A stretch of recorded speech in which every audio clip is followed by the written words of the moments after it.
அத்தியாயம் 6. 2ஆம் நாள் காலை. தாமினி ஷூட்டிங்கிற்கு கிளம்பிக் கொண்டிருந்தாள். வாசலில் நிழலாட திரும்பினாள். சத்தியமூர்த்தி தெரிந்தான். வாங்க, ஷூட்டிங் ஸ்பாட்டிலிருந்து ஃபோன் பண்ணினாங்களா? இல்லை மேடம். வேற என்ன?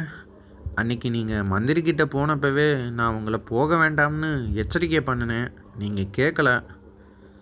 அவருக்குள்ளே இப்படி ஒரு மிருக புத்தி இருக்கும்னு நான் நினைக்கல சத்தியமூர்த்தி. இப்போ என்ன ஆச்சு? இங்கே பாருங்க, திரும்பினாள் தாமினி. சத்தியமூர்த்தியின் கையில் ஒரு வார பத்திரிகை இருந்தது. அதில் ஒரு பக்கத்தை புரட்டி அவளிடம் தந்தாள். தாமினியின் உதடுகளை மட்டும் பெரிதாக பிரசுரித்து அதற்கருகே கட்டம் கட்டி செய்தி வெளியிட்டிருந்தார்கள். திரையுலக கண்ணகியாக தன்னை காட்டிக்கொள்ளும் மினி நடிகைக்கும் அம்பலத்து அமைச்சருக்கும் உறவு துளிர்க்க ஆரம்பித்துள்ளது. மாலை வேளைகளில் யாரையும் சந்திக்க மாட்டேன் என பிடிவாதம் பிடித்து வந்த நடிகை அமைச்சருக்கு மட்டும் பிரத்யேக அப்பாயின்மெண்ட் கொடுக்கிறார். அமைச்சரின் ஓய்வு மாளிகையில் உறவு நாளொரு மேனியும் பொழுதொரு வண்ணமுமாக வளர்கிறது. செய்தியை படிக்க படிக்க உஷ்ணமானாள் தாமினி. இது என்ன அநியாயம்? தரமான பத்திரிகையில் இப்படி ஒரு செய்தியா? உடனே இதுக்கு மறுப்பு எழுதி போடுங்க. அப்படி நாம் மறுப்பு எழுத முடியாது மேடம். ஏன்? அவங்க நேரடியாக உங்களை குறிப்பிடல. நாம் மறுப்பு கொடுத்தோம்னா இன்னமும் இந்த விஷயம் வெளிச்சத்துக்கு வந்துடும். அதுக்காக இதை இப்படியே விட்டுற முடியுமா? அது மட்டும் இல்லை, இது நிச்சயமாக அமைச்சரோட வேலை தான். நாம் மறுப்பு எழுதுனா பத்திரிக்கை அதை பிரசுரம் பண்ணுமாங்கிறது சந்தேகம்தான். வேறு பத்திரிகையில் நாம் இதை பற்றி பேட்டி கொடுப்போம். திருச்சிற்றம்பலம் ஒரு கன்னிங் பேர் வழி. நாம் அவருக்கு எதிராக ஏதாவது செய்ய போனால் அதையெல்லாம் அவர் நமக்கு பாதகமாக திசை திருப்பி விடுவார் மேடம். இப்போ என்ன தான் செய்கிறது? அவரோட பேச்சுக்கு நீங்கள் மதிப்பு கொடுத்து போனது தப்பு.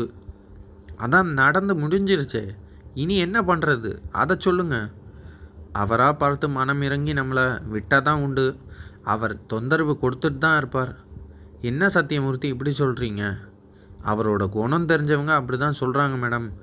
நாங்கள் சின்ன ஆளுங்க, எங்களை விட்டுடுங்கன்னு அவர்கிட்ட கெஞ்சி பார்க்கலாம். மனசு மாறினார்னா அது நம்ம அதிர்ஷ்டம். கெஞ்சுறதா? நெவர். அவரை எதிர்த்து நான் பேட்டி கொடுக்கத்தான் போகிறேன். அவரோட வண்டவாளத்தையெல்லாம் மக்கள் மத்தியில் எடுத்து சொல்ல போகிறேன். சத்தியமூர்த்தி ஏதோ மறுத்தலாய் சொல்ல வர அவனை கையமர்த்தி விட்டு அவள் வேகமாய் டெலிஃபோனை நோக்கி சென்றாள். எண்களை சுழற்றினாள். மறுமுனையில் ஹலோ என்ற குரல் கேட்டதும் கோபமாய் வார்த்தைகளை இறைத்தாள். மினிஸ்டர்கிட்டே பேசணும். யார் நீங்கள்? நீ யார்? கார் டிரைவர் தர்மாவா? ஆமாங்க, நான் நடிகை தாமினி பேசுகிறேன். அவரை பேச சொல்லு. ஒரு நிமிஷம் லைன் இருங்க. தாமினி காத்திருந்தாள். சொற்ப வினாடிகளுக்கு பின் திருச்சிற்றம்பலப்பின் கரகரப்பு குரல். ஹலோ, நான் தாமினி பேசுகிறேன். ஆச்சரியமாக இருக்கே. ஆச்சரியப்படுறதுக்கு என்ன இருக்குது? நீங்கள் செஞ்சுருக்கிறது உங்களுக்கே நல்லா இருக்கா? என்னம்மா செஞ்சிட்டேன்? இந்த வாரம் முன்னாடி வார பத்திரிக்கையில் என்னை பற்றி தாறுமாறாக எழுத வச்சுருக்கீங்களே. என்னம்மா சொல்கிற? உன்னை பற்றி நான் என்ன எழுத வச்சேன்?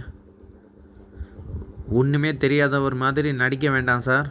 நான் உங்களை பங்களாவுக்கு வந்துட்டு போனதை திருச்சி எழுதியிருக்காங்க. அப்படியா? அவங்க அப்படி எழுதுனதுக்கு நான் என்ன செய்ய முடியும்? உங்கள் மூலமாக தான் விஷயம் வெளியே போயிருக்கணும். நான் உங்களோட ஒத்து போகாததால் நீங்கள் என்னை பற்றி இப்படி மோசமான கருத்தை பரப்ப துணிஞ்சிட்டீங்க. அட, எனக்கு ஒத்துழைப்பு தராமல் நழுவி போனப்போ உனக்கு கொஞ்சம் கூட காமன் சென்ஸ் கிடையாதுன்னு நினச்சேன். இருக்கும் போல் இருக்கே. இருந்துமா சத்தம் இல்லாமல் என்னோட ஒத்து போகாமல் போனேன். சார், அனாவசியமாக அரட்டை அடிக்க நான் ஃபோன் பண்ணலை. அந்த செய்திக்கு மறுப்பு தெரிவித்து நீங்கள் அந்த பத்திரிகைக்கு ஒரு கடிதம் எழுதுங்க. இல்லைன்னா நடந்தது என்னன்னு வேற ஒரு பிரபல பத்திரிகையில் நான் தெளிவுபடுத்த வேண்டி வரும். தாமினி என்று ஆரம்பித்து திருச்சிற்றம்பலம் ஏதோ சொல்ல வர தொடர்பை துண்டித்தாள் தாமினி.